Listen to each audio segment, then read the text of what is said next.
I was given leeway, which is something that I long to have often, and that is this is not a session that's homiletical or exegetical. I was told that I could just talk.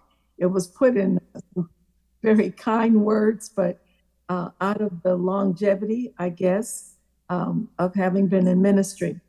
As I look at the audience, it occurs to me, and tell me if I need to speak a little slower.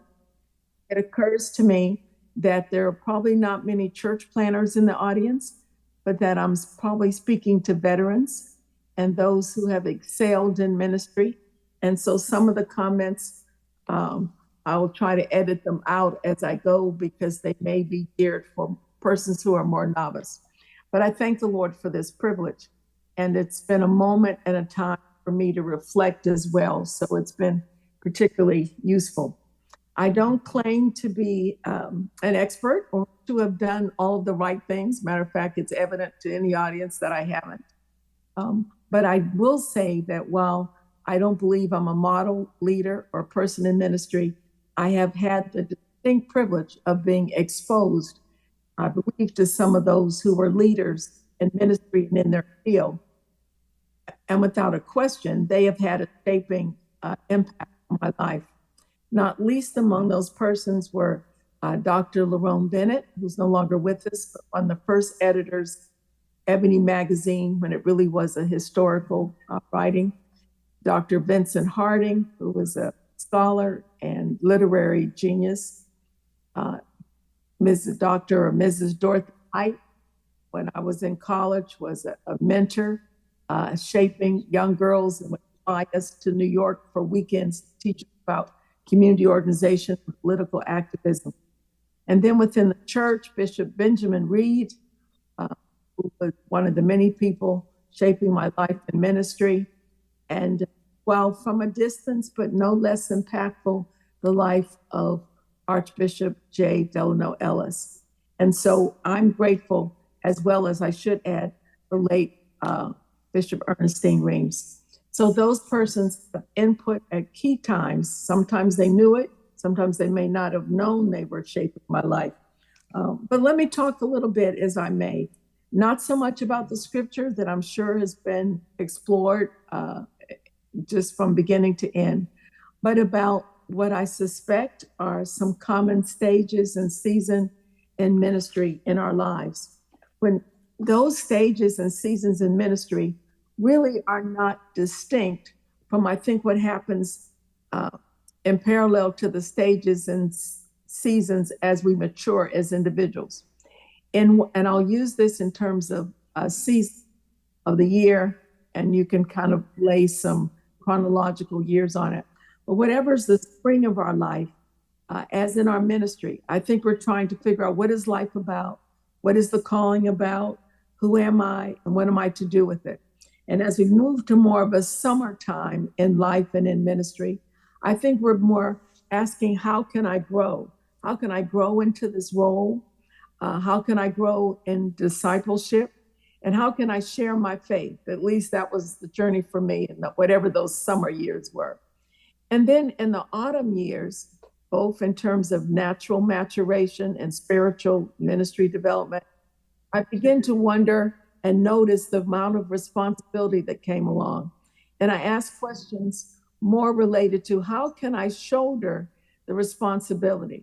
How can I shoulder not only responsibilities assigned, but how can I shoulder responsibility for the gifts that I felt the Lord had given and ensure that I was bearing fruit?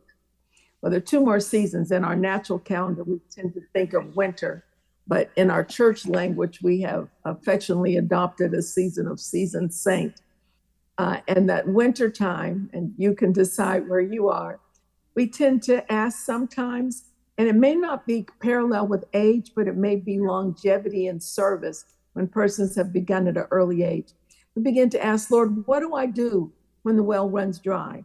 I was talking to a 43-year-old pastor this past week, and we were talking about why we were no longer serving as senior pastors. And his response to me was, he had nothing else to pour out, nothing else to share. And I couldn't imagine a well running dry at such an early age. But there are those seasons in our life when it feels as if there's a certain amount of darkness that had come, and we know that we've been delivered out of darkness into light. And we begin to ask God in that winter season, the God that I knew in summer, the God that I knew in spring, the God in reverse order, the God that I knew in autumn or fall, the God now in the winter years, who is that God and what does he look like? I often think what we get are leftover snapshots and glimpses of a God who is moving by and passing through. And he does not always appear the same in our lives. Now, I'm talking to those who could share this much better than I can. So bear with me. And then, as a seasoned saint, we begin to ask ourselves, how do I remain open? And I see myself in this not because of perfection seasoning, but because of years somewhat. And the adage is that to those who have spent more time journeying around the sun, even though that's not scientifically the language we would use. But how do I remain open in communication with the Lord? I often think that younger persons think that we reach an age where we're safe and there's no risk of us failing God or missing God or not hearing God. And in my own life, I think there's perhaps even greater risk because there's a risk of my becoming comfortable and thinking, oh, I know this. I know the word. I know what the Lord would have me say or do. When very much that can be a false confidence. And so it's also a season of asking the Lord through his word and the Holy Spirit to help us to be gracious, underscoring the word gracious, about learning how to let go and to prepare for an ultimate letting go, things that we don't like to talk about in the church. There's some longings that go along with each of those seasons in life as well as in ministry. It's said that in the spring of our lives, the thing that we want and desire most is to know God. That in the summer, we more want to love God and make sure we're experiencing, and these are not hard, fast boundaries or discrete lines, but we want to love God and sense his love and grow in grace and truth. Now, these things don't go away, but they continue through to the other stages.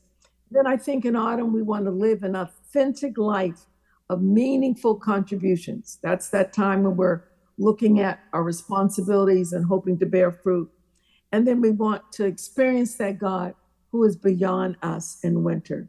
And above all else, we want to, and these things are true at all stages, but I think they have a different emphasis in each season. We want to abide in God and make sure that we keep the Lord first. Perhaps I'll come back to that later in recommending, depending on the time, and recommending what spiritual disciplines are more likely to anchor us in each of those seasons. I am looking forward to our Q&A time more than anything else, because that will, not because I don't have a lot I want to say, but that'll let me know whether or not we're really addressing where we are as a collective audience. I believe that we're all called to vanguard leadership, and that in some ways that looks different at different seasons and stages, but that we're all called to be in the forefront of leadership. That's not necessarily always visible, not necessarily in the forefront of the stage, but to be moving things forward is what I mean by vanguard. And so whether the economy is up or down, whether different things are happening in our life, I think that press within us to be in the vanguard, to be advancing the kingdom of God, is something that does not change.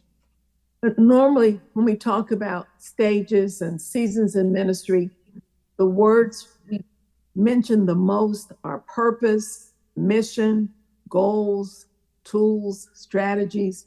And I'll perhaps say a little bit about that, but I'm assuming that those are areas that you have all dealt in ad infinitum and that are properly being reviewed again as part of this discussion.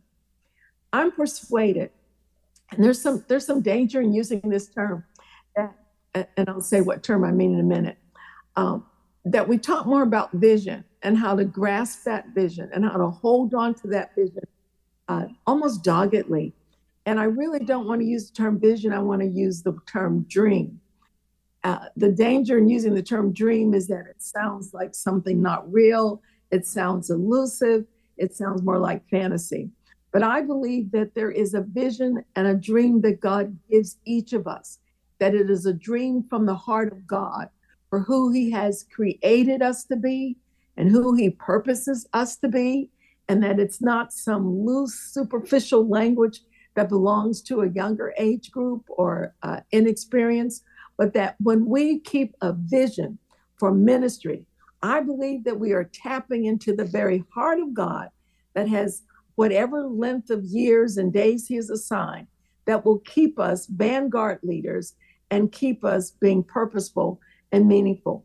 So while these are not guaranteed answers, allow me to share what my journey has been a bit, um, and how I would probably type it using terms that you've heard in Bishop Jakes' sermons, terms that you may have heard or read from Miles Monroe and others, just kind of an amalgamation of all of those. I think one thing, and I'll just say it and leave it there, but this idea of making space for vision is not just at 25 or 36 or 45, but we want to keep making space for and I'm using vision and dream interchangeably, keep making space for the dream, not something we conjured up, but the vision, the purpose that God has created us for. We can have lots of accomplishments, but still not have satisfied what He created us to do. And so somehow we have to filter through the distractions. We have to filter through, or I've had to try to filter through the stereotypes and the definitions that other people assign. And one writer has said it's a matter of getting through the mind pollution to actually getting to a mind solution, because there are always distractions. There are always expectations of others and groups of what we should be doing and how we should be doing it. We're certainly not oblivious to wise counsel, collaboration, or discussion, and sound advice. But at the same time, we are tapping into a vein. We're tapping into a stream that we feel accountable for and responsible for. And at this season and this day and at this age and these circumstances, am I using the potential, because potential does not stop at 65 or 45. Am I using the potential? It's so important that we put, and this term has gotten to be overworked now, an expiration date on the traumas in our life, on the things that have thrown us off balance or caused us to be off center. Yes, but those things can only be for a while. So we have to hold ourselves. Bishop Jakes preaches about the burden of ministry. Bishop Maldonado and others of you, I know you've heard it so much, and I'm grateful to be here, so I don't want to just quote him. But there are others that have talked about, he talks about the contradiction, being called to this task when the waves are so contrary, having to do what it seems like situationally is not being sanctioned to do, it's not being affirmed to do. One writer, Dr. Massey, the late Dr. Massey, calls ministry the tremendous, let me say it right. I think he says the tremendous joy and burden, and that may not be the exact phrasing. He actually has a book by a similar title, but he's saying how we have to hold in balance these extremes of a continuum that is joy and that is blessing, but that is burdensome at the same time. So it's like a burdensome joy. And that's difficult to share to people who are not engaged in ministry. We wouldn't dare let it go. It's so fulfilling, the sense of doing what we believe we're created to do. And yet the weight of it sometimes feels lighter, but certainly has not gone away. It doesn't matter so much, I think, where we start in ministry. I meet younger persons who want to start at the top. I don't think we ever reach the top of ministry, but it's an area, excuse my voice, that we're always striving for. I'm reminded one of my favorite passages is Esther. Esther goes to see the queen and she reaches for the top. Now, in that case, she actually gains acceptance and entrance. But I think that's a wonderful metaphor of what we're doing in ministry, all of the seasons of ministry, every stage. We're reaching for the top, knowing that we never gain it, but it gives us a sense of the distance that we must keep continuing to climb. So ministry, I think, becomes more exciting, more the distractions stay there. Perhaps there are more physical distractions at some season, but becomes extremely exciting to keep doing it. So no matter where we start, it's a matter of that reaching, perhaps with less worry, perhaps with more confidence at some point. But the idea of I'm not going to settle at this point, but I want to get outside of the familiar. And when I said we want to create a space, we want to create a space, and I may duplicate this, replicate it later and saying it or repeat it. We want to create a space for the unfamiliar. We want to create a space for the unexpected. We want to create a space for the surprise opportunity that we think they're all gone, but yet there's something else that's waiting for us. That is what I believe is a part of the vision that God has for us. So the more we're willing to, I keep thinking of these trite phrases like if you see it, you can be it. But that kind of idea, you have to go to know.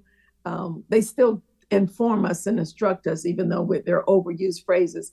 But the more that we put ourselves in an unfamiliar environment, the discomfort of it is there, yes. But the more I believe it pulls on the vision or the dream that God has for us and that we have said yes to. The more we're in that unfamiliar environment, and that may be places, that may be people. And what I'm really describing is culture. Places, people, different music, different family patterns, different languages, different foods, different lifestyles. But it may seem to you that I've now taken a real ramp and left turn from ministry, but because, at least in my mind, ministry must always remain so culturally competent until it is never trying to force our culture on others, but it is adaptable, like perhaps no other discipline, because it's for the whole world. And it somehow has room for people of different languages and different lifestyles. I have these phrases that mean nothing to anyone else but me. I call them headlines in my life that I believe were ticker taped across my spirit to help me figure out who was I to be in ministry. And one of those is my background is from a holiness background. It was not a Pentecostal background, but it was very much a holiness background of the old days. And it was holiness without a hammer. So that's one of my personal mantras. I have a number of those, that what we have and what has been delivered to us through the death, burial, and the resurrection of Jesus Christ and his ascension is a lifestyle that is according to a biblical pattern and a life that Christ lived perfectly and victoriously. But it is not to be hammered into people. It's not to be forced into people. And I came from a season where there was a bit of pressure that one not just should conform to the word, but had to have all the trappings of the tradition. So I think the more that we open up, we must travel as far as our means will allow us. We must expose ourselves, not just in the beginning of ministry, but I believe all through the seasons and stages to what it is. How does I want to say this without trampling on anyone's doctrinal beliefs. I want to respect those always. But what does, I assume someone here knows what foot washing is. I came up in the foot washing tradition. What does foot washing look like in a context of believers in another culture and another language that have not ever heard of the term? How is that ordinance, if it's a true ordinance of the body of Christ? How is that ordinance? How can I recognize it? Is there a level of humility that's being displayed? Is there a level of commonality? So I think as we move through the stages and seasons of ministry, we have less attachment to the visible, to the physical descriptions, to the pressure of forcing mixing culture in Christ and forcing it on people. And I think we become, or we strive to become more attuned to the sense of things. I hope that doesn't sound spooky in any way, but the sense, the presence that goes along with baptism, the presence that goes along with breaking of bread, the presence that goes along, and not just the presence of God, but the entire aura that goes along with the humility of washing feet. That as we mature in seasons of ministry, hopefully we are demanding less or insisting less on those dotted I's and crossed T's, and we're recognizing the move of God in different settings, in different languages, in different cultures, and we know it is the same Lord, the same Holy Spirit, the same Word. I tend to talk without taking a breath, so let me take a moment and take a breath. So I believe we're called to be those vanguard leaders in every way. So no matter what's going on around us, we want to respond at that level of reaching for the top. There was a time, I would say after World War II, where leadership began to be thought about very differently. And the typologies that came from that, from the research on leadership then, was there were those leaders who were called initiating leaders, leaders who built structures, who built patterns. And the work and the research began to go into talking about leadership styles, less about who leaders were, and less about the traits of leaders. I'm talking about the literature, both formal research as well as our typical Christian bookstore writings, moved less from traits of leadership to styles of leadership, and began to put more of a focus on leaders who were able to discern and meet the needs of people and address the issues of people. So it was less about those traits and became more about consideration behavior, establishing a rapport with people. And I think there's something about the later seasons, whether you call that autumn or fall, winter, and season, or that there's more opportunity often to be relational because our own lifespan has different kinds of demands. So we want to have a plan for all of these seasons, and we want to do, again, a very trite phrase, we want to work that plan, whatever it is. We want to be ready. And I can't say enough about preparation. I implied it a few minutes ago, being ready for the unexpected surprise. But preparation is really so much of saying that we really believe God and trust God to do what he says he'll do in our lives. And if we don't believe it, then we aren't trusting or preparing. If we aren't preparing, do we really believe that he's going to do what he says he will do? I have very few secrets in my life, but and never to be transparent, when I have had nightmares, they have always, and there may be somebody to analyze this, I don't know, but they've generally centered around the fear of not being prepared. Now, there's some things we have to do spontaneously and extraneous, whatever, but when possible, preparation. The dream I dreamed in my 20s and 30s and 40s, long after being out of school, was that I was somewhere still in school, that it was the final day or it was exam day, and I had, to borrow a term, lollygagged, and had not bought the textbook, had not read it, didn't know what was covered in class, and that I had an exam that I wasn't prepared for. Some people have falling dreams. Some people have dreams where they're running away. Mine was always about, how did I skate through a whole semester and didn't bother to read the material and prepare? And so finally, that actually got to be kind of a hassle for me. And as I thought about it, like, why is this so preoccupied?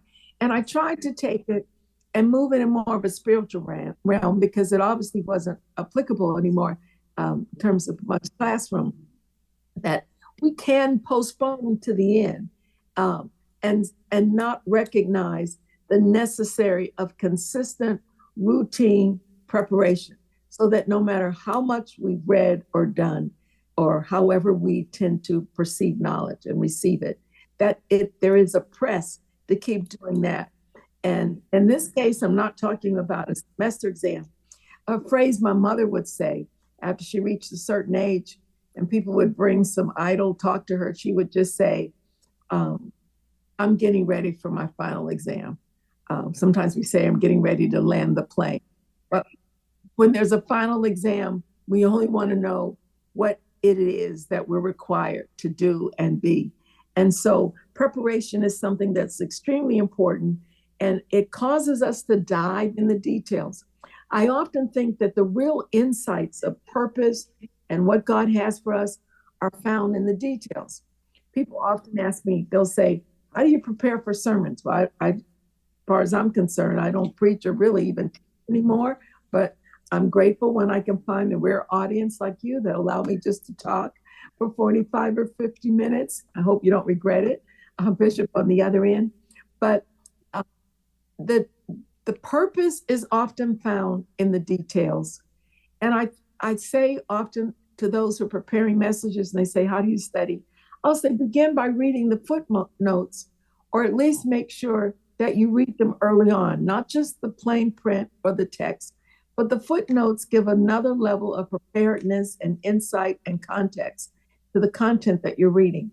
I think sometimes in the fine print of our life, God has hidden treasures and keys to who he wants us to be in every season of our life. Well, that's pretty abstract. What's the fine print of our life?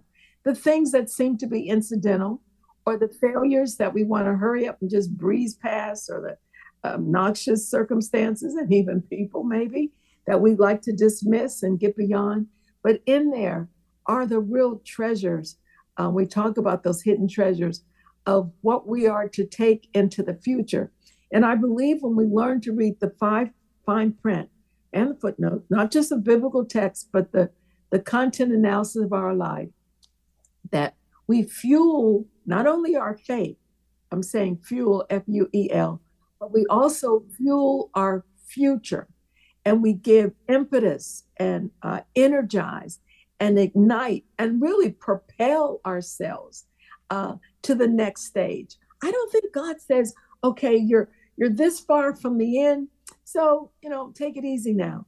In our life, and people have asked us, why in the world, at the age that you were, did you leave the district that you were graciously and privileged to have oversight of, 3 local congregations and other aspects of ministry, to become an associate pastor? And what I thought was perhaps a step down in my limited thinking and narrow-mindedness to prepare for ultimate letting go, what I thought was a step down, I really didn't have the wisdom to recognize it was a step up. Not because of anything I had done or earned, but because of the graciousness of having a much bigger platform shared.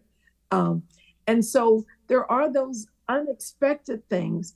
But when I look back at my life at the fine print, there was every indication that simultaneously what was letting go for me was also embracing that these things don't have to happen one without the other. Now, I don't know exactly when I started talking. It was probably 35 minutes ago or 40 minutes ago. So you may have to just speak to me and I'll know what you're saying.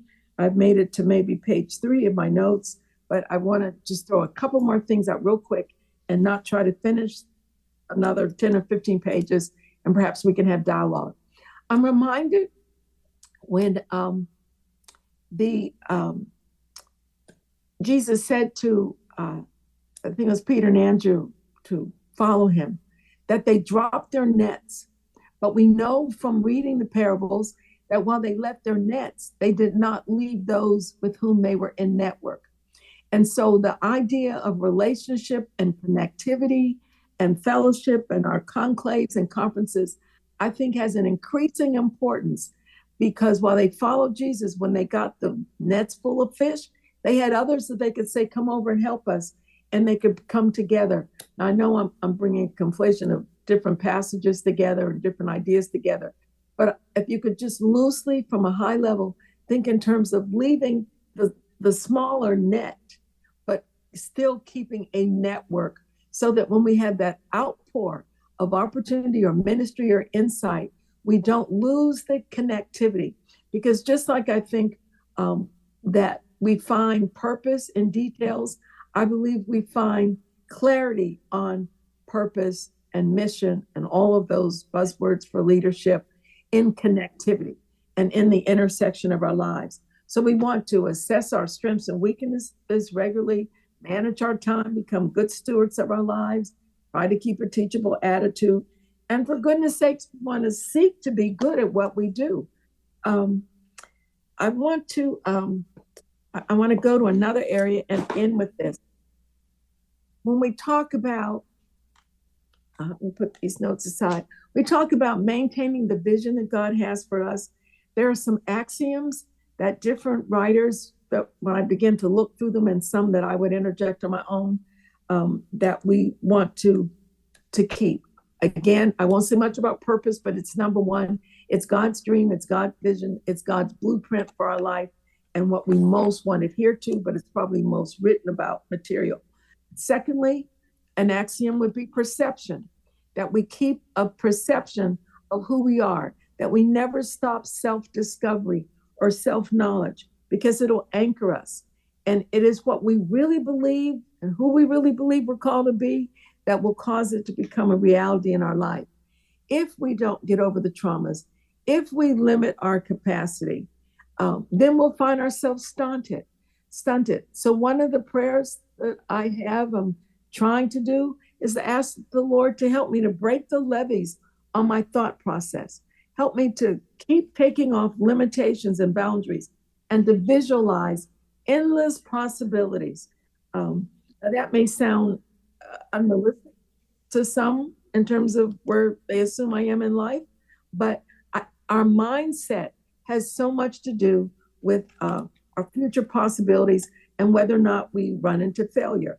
So I think God requires from us that we try to stay equipped and that we look at our lives as though we continue to have great worth and not limited by any single price tag.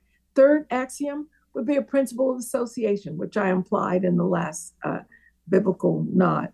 And that is that we avoid certain people to the extent that we can, and they never really get out of our lives, who are critical and that would hold us back, or who are buy into mediocrity, and that we continue to speed up actualizing our dream with those persons who have traversed the same deep seas or high seas that we believe we're called to, and can speak to us in terms of being mentors in our life. As a fourth axiom, we take ownership for the vision that God has for us, for that dream, for that vision, for that future, because it's going to be the result of what actions we take today, if it's really going to come. And persons that I tend to, same age persons that I spend time with, very seldom elaborate, and maybe it's just a limited group that I know, about their next. After get them talking about what joint hurts and what meds and whatever, and what the kids are not doing or the grandkids should do, what is there still a next that's percolating in our life? And I think there should be. And that really must dominate who we are and how we spend our day and how we live our lives. This idea of taking ownership. And so God will work with us, I'm confident, in terms of what we believe and within the confines of his purpose in our life. So we don't want to narrow those things.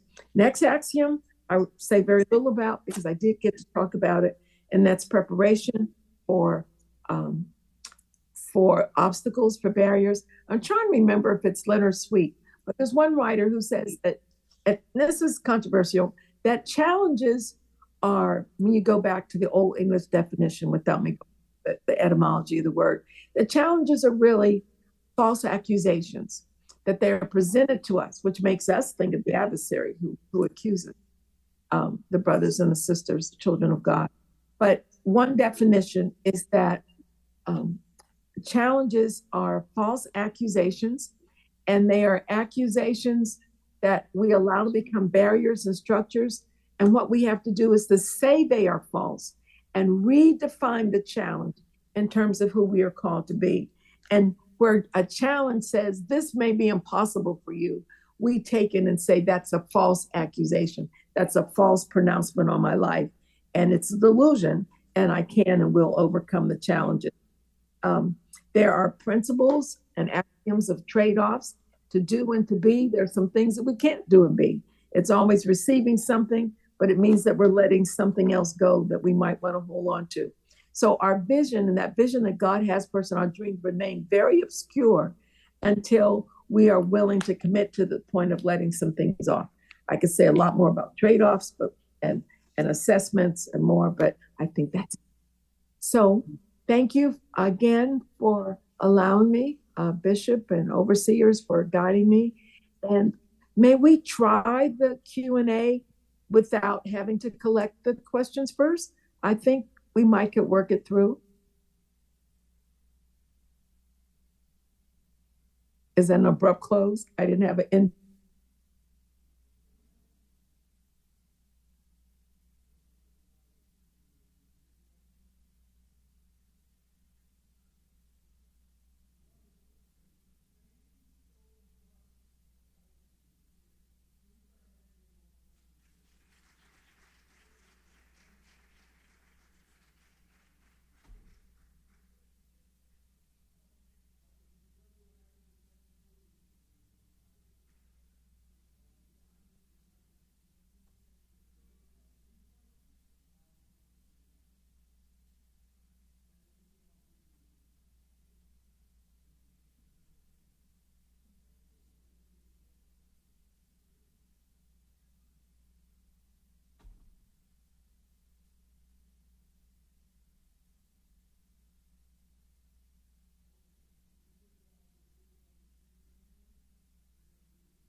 Can you tell us a little bit about what that conversation was like?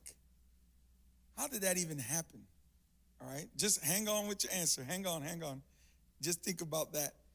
Because I want to, a lot of times things happen in ministry and we see figures and we see people moving on, doing different things, transitioning, but we don't know how it happened. Right? And I think it's going to be helpful as Dr. James was talking, and she was talking about being ready to be open to the unexpected. It reminded me of someone picking up a stranger at the airport. How do you recognize someone you've never seen? How do you recognize the unrecognizable when it shows up? And I answered myself and said, well, at that point, the unrecognizable recognizes you. Somehow, you ever had someone just run up on you and hug you and you're like, oh, I didn't even know you were here, right? It just shows up into your life. Somehow you collide, and sometimes the thing that God is moving us onto, we don't know is even in the room. We don't know it's coming.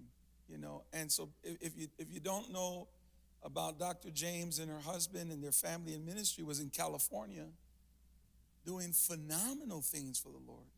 She was a board member for the Joint College of Bishops for many years, instructing bishops, leading leaders in how to do and how to be. She's one of the premier women, giving courage to women around the world that you can do ministry, right? She's one of the few women in a room full of men doing ministry for so many years. And then from ministry at that level to taking on a quote unquote associate pastor job and letting that go. And then she said she didn't realize it was actually a bigger stage and it was going to lead on to something greater. So that's what I'm asking her about. But those kind of transitions happen, and a lot of times we don't know how to recognize it. And I'm afraid that sometimes we may walk away from some things that God is trying to bring us into. All right? Let me see if this is going to work. I can hear you.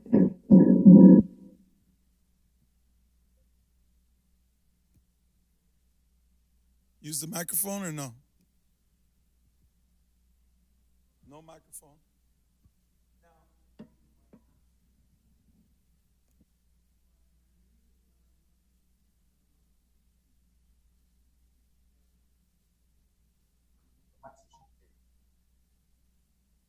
Can you hear me? And it has an echo, but that's fine. That won't be a problem. All right, she can hear. Yes. So can you answer that first question about what actually happened there? I'd be pleased to attempt to. It was the courage of the late Bishop Ellis, who permitted me during the week of the joint college meeting to share during the one service that is typically a part of that week, and that's the Wednesday night. If I have been informed properly, it was particularly courageous because not only had he permitted and generously extended a position on the board to a woman along with Dr. Ellis, but also to extend the pulpit on that Wednesday night, which was terrifying to me. I typically did not travel with anyone unless it was my mother. I typically did not travel. That's not a good or a bad thing necessarily, with adjutants or whatever. But the weight of that one assignment has probably seldom been surpassed in my life. So there was an intercessor from our church. I said, all I want you to do is to go and pray all week. I'll take care of your room, your registration. You need to pray all week. And you need to go with me and make sure that I don't eat anything wrong. Don't let me have anything that's not a plant or a vegetable for the week. Because if you're looking at me, I won't order cheesecake or something else. So those were the things. So we opened up that opportunity. And through that, two persons who were connected with the Potter's House were in attendance and sent a DVD to Bishop James. And his response later was to call me. I won't talk about how that phone call came. I was working in an office where we placed missionaries in 90-some departments, and invited me to come and said, was I available? Was I available? So I put the phone down, ran around the office and came back to the phone and says, yes, I think I can come.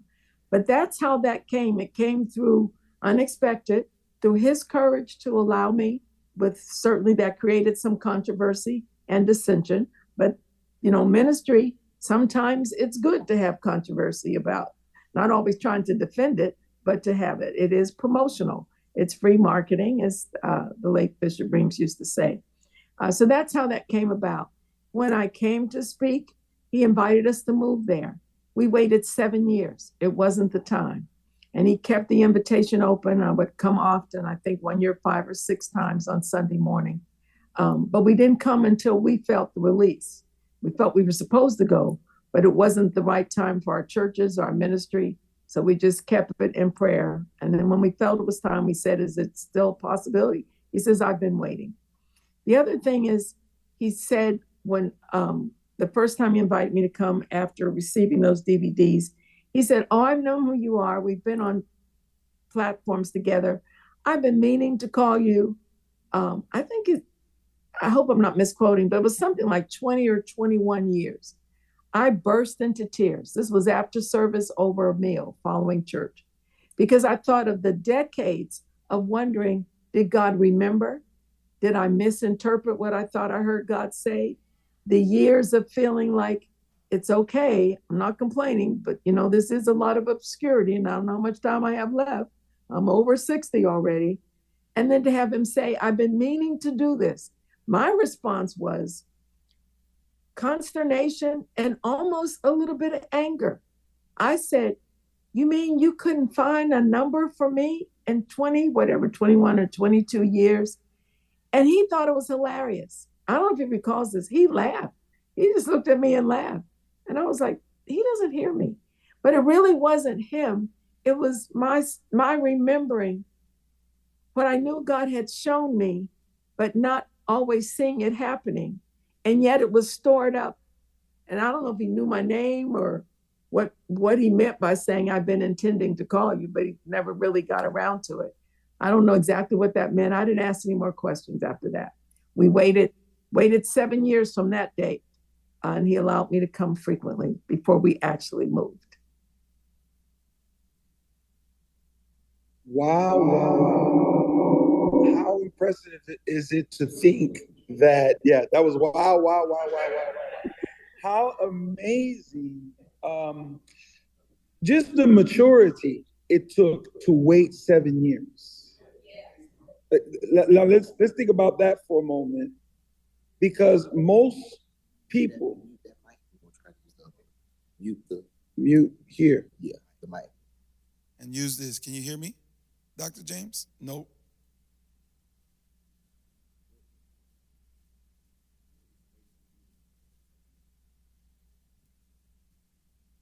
You can hear me now, Dr. James? Yes. Okay, we'll keep it in.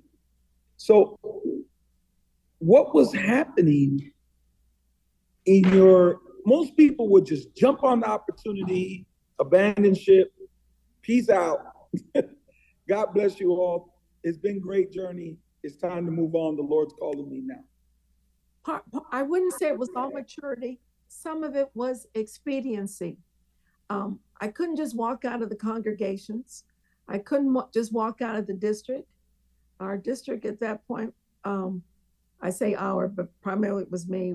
My husband had a very prominent secular position, was Northern California, Northern Nevada, Hawaii, Guam, and I think there was one other area that I'm not thinking of right now. So it had taken such politicizing and controversy to get in the district. I had been over that district for 15 years. And so I couldn't just walk out. But beyond that, in terms of expediency, I had birthed 2 children, and then we were raising another child who came to us at 4 that very much needed nurturance and stability. So we wanted to wait till that individual was our daughter, graduated was a family member, but I say my daughter, from high school. So we didn't want to just tear her loose with her rough beginnings. In the course of that, my mother became dementia and senility began to take in. So it was 16 years ultimately of caring for her. Then my dad was in a car accident and needed care. And I don't mind being transparent. They had been strong church people, but they were divorced. They remarried, they divorced. It was a very stormy relationship. And I was the only child, so I was the favorite of both of them per se, because there was no competition for that position. But in my heart, while as a good Christian, I'd never acknowledge it, I was dutiful with my dad, but I held a reserve because of the issues between he and my mom. But of course, outwardly, I did all the things I was supposed to do. So my dad, and I'll hurry this up, was in a car accident and in another state because he hadn't gotten cataract surgery the way he should. No one was hurt fatally, but he, being 80 something at the time, steering wheel bruised his chest. Since he had had a previous bypass, they wanted to watch him. Ambulance took him to a horrible place, not a good hospital in Arizona. We were in California. And by the next day, he picked up one of those typical, 2 hospital bacteria, and he was paralyzed from the neck down. It was fine the first night. They were just watching him, but he picked that up and so now I needed to care for him. And I have this space in my spirit that's like, you were good to me, but I don't like the way you treated my mama. That was in the back of my mind. But of course, I did all the Christian things, said the right things. So he had to be fed, he had to be groomed, he had to be nurtured, had to wash. And you know what? You have to wash when people are elderly and there's lack of control. So that was a year and a half of having to come from dutifulness to sincere heart care. When he passed away, I felt it was time we could go. My daughter had graduated. The churches were in a place we could make a change. Dad had passed. I wasn't caring for him, and I could take mom and keep caring. And my husband and I were taking a walk one morning, and I said, I think I'm ready to make the move now. And I hope this doesn't sound like I'm trying to be mystical, but as soon as that came out of my mouth, I said, I think I'm ready to make the move. Dad had the time that if he needed to get anything right with God, he certainly had to lay there those 18 months. And I'm reading the word, praying with him, loving him, stroking his brow, whatever. He had time to get ready. And the Holy Spirit, in my mind, it thundered across the whole Bay Area, but I know it was just in my head and heart, said, he didn't linger so he could get ready. He lingered so that you could get ready. And I knew then that the Lord was saying he laid there paralyzed so I could move from duty to real love. And what was obvious to me then, after all those decades of ministry and plaques or whatever we get, looks like elevation, that my soul would have been lost because I was doing duty where it needed to be pure love. And I fell in love with my dad, nursing him through those months. And then I was released to move.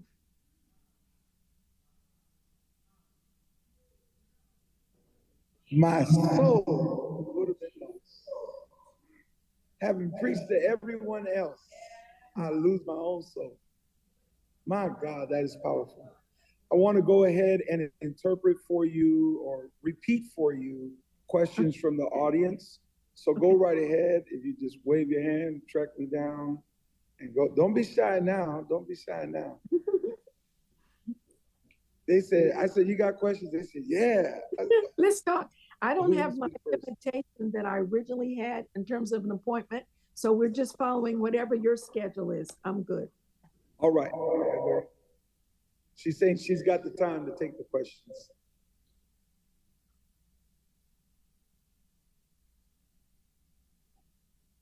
Go ahead. So you make a statement that perception has to break the levees of your thought process. So in breaking that process, was it a matter of No, you can tell me. She said you made this statement. I heard her. Shot too. Go right ahead. You make the statement about breaking the levee and the thought processes. And so she's going to ask a question now about those thought processes. Okay. So yeah, you made that statement that you had to break the levees of your thought process, basically your mindset. And I guess with ministry, I'm asking this question of, was it the thought of support from others, your confidence, or was it a fear of failure?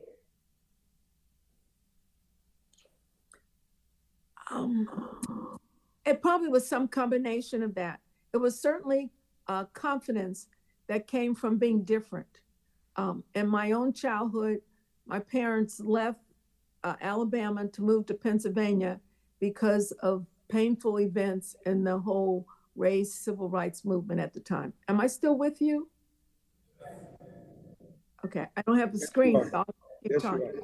And so when they went to the North, I was in first grade, a little Black girl with pigtails and buck teeth and a flat Alabama accent. And they left their home they had built because my dad was trying to unionize with his brothers, and we had to run out of town, and moved into a garage in a very wealthy Jewish community in Pittsburgh, Pennsylvania, the same place where the bombing was of the Tree of Life. I used to walk that way going home. So here I had moved in a place where I was an anomaly, physically, verbally, culturally, faith-wise, religiously, everything. So that being the odd one out, or the odd one that's been allowed in, I think was always and has continued to be that differentness, something that I have to address and overcome. So that's one of it. It wasn't, I'm not sure that there's a distinction between confidence and fear of failure. In my mind, they kind of are some way the same. It didn't have to do with support because I typically had support, but the problem was in me, whether it was the confidence or the fear. So I had to do that, and had wonderful people urging me on throughout life. So that doesn't go away from me. There are still settings when I walk in and I say, okay, is this going to be one of those? There are things I don't justify or bother to defend anymore, or try to get people persuaded about. I just refuse to have those conversations at this point. But I still have to brace myself for those. Was that too long an answer? Or was it responsive? So I think it's a confidence. I think it's another. You can come right over to the mic right here. We got someone coming over for you. While they're coming, let me say, by nature, one of my many faults is I am a people pleaser. As much as I say, don't let people, not one bit of our self-worth has to do with other people's acceptance of us. That is mental and intellectual, but it's not always operational. So in response to that last question, being a people pleaser, I have to overcome that because that would stump me, and consciously say, I need to go in this direction.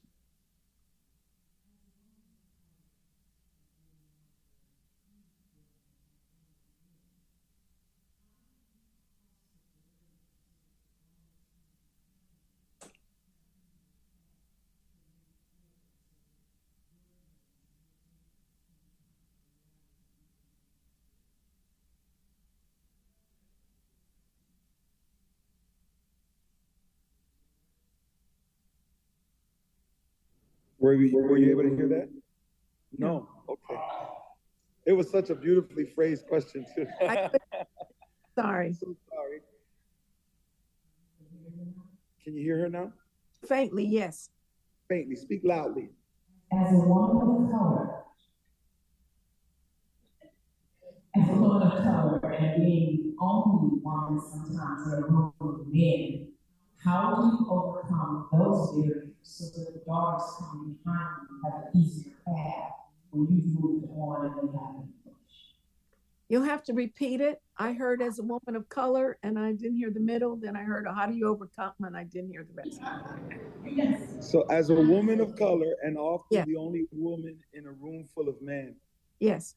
how do you move past the barriers so that the daughters that are behind you can come in and complete your dream even when you're not there? Okay. You heard that? Yes.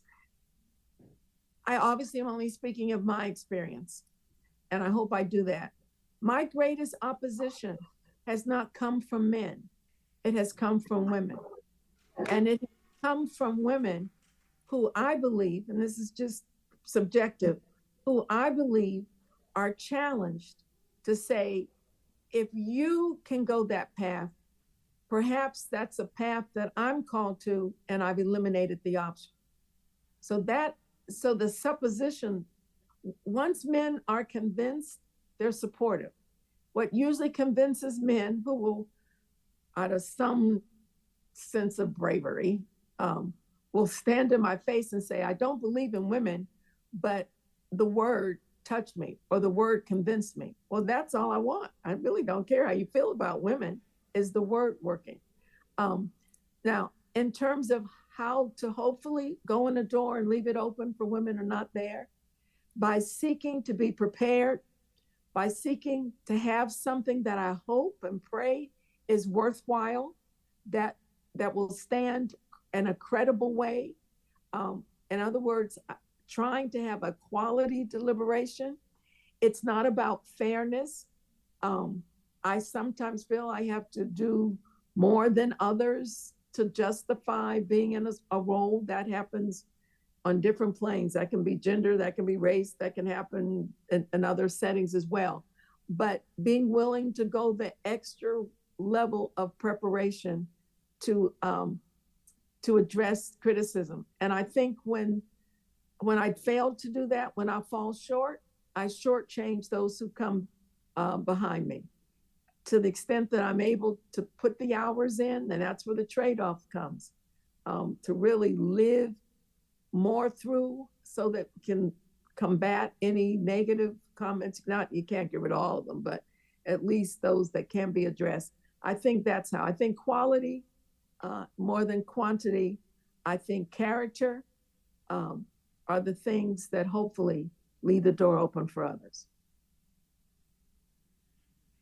Try to avoid scandal, integrity, trying to be honest and forthright. So there's, I want to ask you another question here about leadership and network building, because you talked about. May we just ask Bishop if that was responsive to the former person? Oh, was that a good enough response? Okay, yes, it was. Yes, it was. All right, so I have a question now for you, and we'll do two more questions, and then we'll let you go. I was so grateful for your time. But in terms of leadership and networking, you talked about the disciples leaving their nets, but not leaving their networks. You said that earlier on, and here we are. There's a group of leaders here. We're here with the intention of continuing work beyond this conference in a network together in a fellowship. Can you outline for us, maybe in a bullet point fashion, some of the best practices and maybe some of the worst practices that you have seen? What works and what doesn't work, so we can take some good notes here. I'm a flowery person, not bullet point. I wish I was bullet point, so I'll do my best at that. However you want to give it. I have too many words. The network is the epitome of partnership, which is a reflection of collaboration, which is a reflection of kingdom, because we don't live into the kingdom alone. All of what we have and have been given, whether it's talent, gifts, or insight, are not for our own hoarding, they're for others. So I think the best examples have been where it's neither a clear hierarchical structure nor a distinct linear structure, but where there's flexibility in the system to know where authority is, where ultimate decision-making lies, but where there can be, at the same time, simultaneous and multiple avenues to enter into influence and shaping. So I'm trying to describe something that I can't draw. It's not clearly hierarchical, and it's certainly not clearly linear. But there are these pathways for different times that others can speak into it. The example I would use is one that I needed to get in my own marriage in the earlier years, that I needed in my head, and it's very elementary, to make a distinction between leading and heading, that we can sometimes be the head and not lead, that we can sometimes be the lead and not be the head. And this sounds like about second grade, but this is how I felt the Lord helped me to begin to embrace what it would be to be a senior pastor and subsequently to be consecrated in the bishopric, and yet be true to my first ministry calling as a wife and then as a mother. So that idea of headship and leadership, that heads don't have to always be the lead and the lead doesn't have to always be the head, that they're not discrete. And then to notice, now I'm going into something other than your question, that even with the word head, H-E-A-D, and lead, L-E-A-D, they look so similar. At a glance, you might not notice that the only difference between head and lead is a rib. There might be a different, I mean, the little hump on the H. Um, I don't want to get stuck in the gender question because that wasn't the question. But I do want to say there might be some additional appendage that either the lead has that allows them to be head for a moment, or that the head has that they are somehow superseding the vision of the lead. So there is a designated head, but yet leadership participates in that. Now that's not bullet form, but where that hasn't happened, I've seen unbridled egos at any level, either becoming domineering or feeling frustrated for not being in the position they felt they should be, which leads to manipulation and other things that we don't like to see in ministry.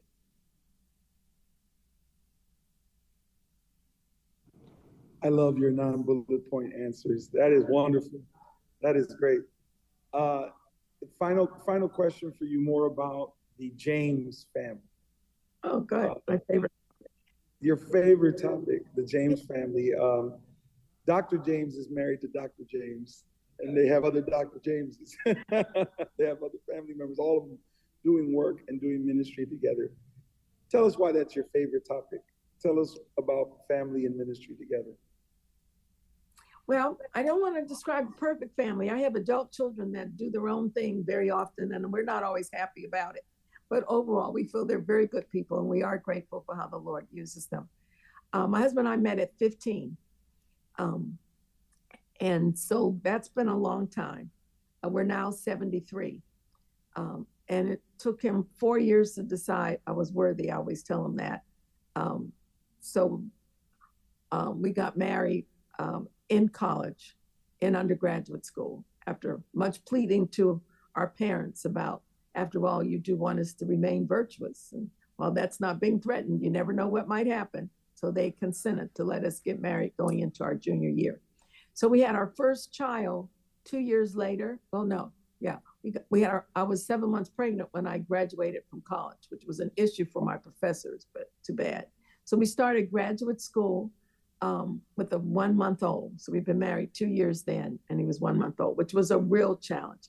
That son, when we were senior pastors, was our minister of music, has a master's in political science, and married another wonderful young woman who was the daughter of two parents who were both in ministry. They were childless through no choice of their own, and so they ended up adopting a son who's now starting a freshman in college.